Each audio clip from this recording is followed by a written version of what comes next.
everyone. Today's episode is called What's in My Camera Bag. I thought that it might be fun to share with you the cameras that I use for my work. I have several film cameras and digital and different lenses that I love, so I will share those with you today. So first I'm going to start out with my Canon 5D. This is probably my most used camera and most versatile camera for so many things. I just absolutely love it. And you know, having learned photography on film, it kind of surprises me how much I love this. But anyway, I use mostly my 50, especially for portrait work.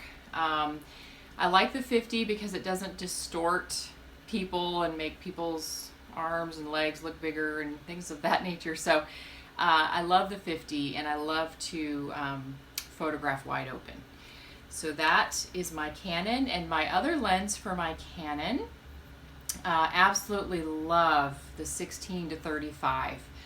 I've done so much work with this, and what I love about it,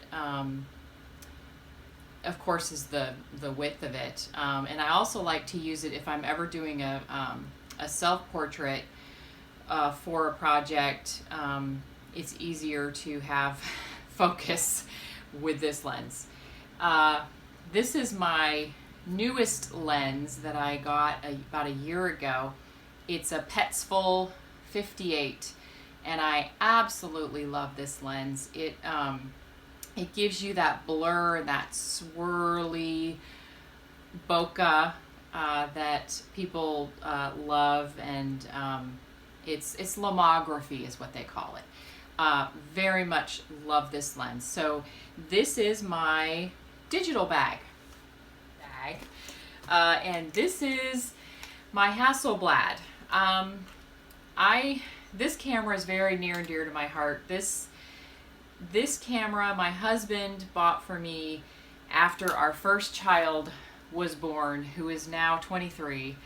And this is sort of what started my photography business. He bought me this for Christmas, and within a couple of years I had my portrait business started with this camera. It shoots medium format film, which is, I have lots of it here. And I absolutely love the quality of the Hasselblad and the lenses and the look of the film with this so much. I got my 85 that goes on here, and love that lens. I probably use that the most, but then I also have my 150, which has been a great portrait lens for me over the years. And this is an extension tube that I used to put on, and it would allow me to get really, really close to something and to be able to focus. In my portrait business, I used to use it just to get like extreme face close-ups, which were really beautiful. So this is my Hasselblad bag. Oh, this beautiful strap my daughter Emily made for me, custom. She sewed it custom to the Hasselblad strap. So another reason why it will always be a part of my bag. Let's see. This is Betsy, and she is a Graflex Super D, and she's from the 1940s, and I absolutely love this camera. This camera, I mean, it was created so that you could hand hold and shoot large format. However, I don't find it that easy to hand hold it, so I have to put it on a tripod and use it because I've got to focus on the ground glass and get sharp focus. But this camera, I've done so many projects with this camera, and I'll flash some pictures of those projects in a minute. But I just love this camera so much. It has a curtain inside that flips depending on, it kind of tells you what your what your shutter speed is based on what you have this set at. So it was a little bit of a learning curve to learn how to use this. But now that I know how, it's so easy, and I've shot so much film through it. And this is the film, so it's 4x5 sheet film, which in another episode we will be doing a shoot with this, and I'll be showing you how to develop this. So that is Betsy. I mean, there's not a whole lot to her, just her film and my light meter, which I use with film, and then my glasses, my heavy reading glasses that I have to use to focus the ground glass. So that is Betsy's bag. Next here, I just love this little camera. I got this camera about 6 years ago. It's a Fuji X100. And it really does, it looks like an old film camera. This is one of my dad's camera straps from a long time ago. And it shoots digital, of course, it's digital, and it takes really great photos. And I love to take it on vacations, just because it's really lightweight and it's easy to take around in different places where I maybe don't want to bring my other cameras. This is my little bag that I keep it in. And this is the first camera that I did underwater with. I just bought this really inexpensive case, which of course, you know, it was very hard to trust this, but it never leaked on me.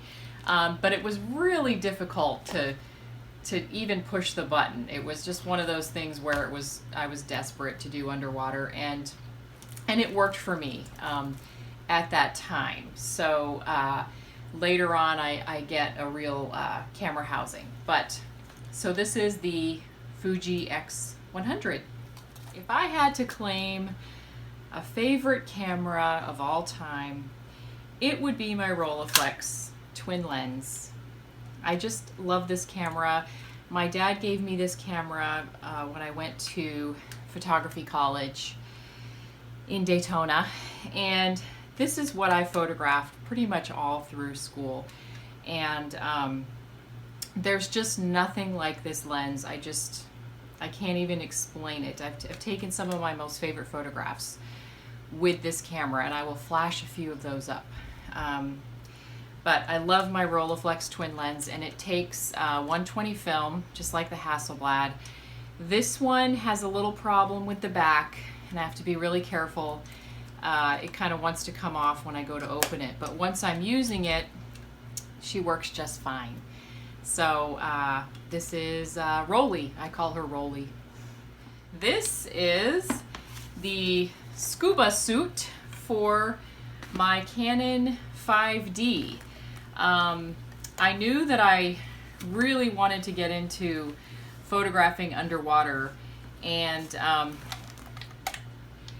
when you have a 5D, you really don't want to mess around with in one of those inexpensive bags.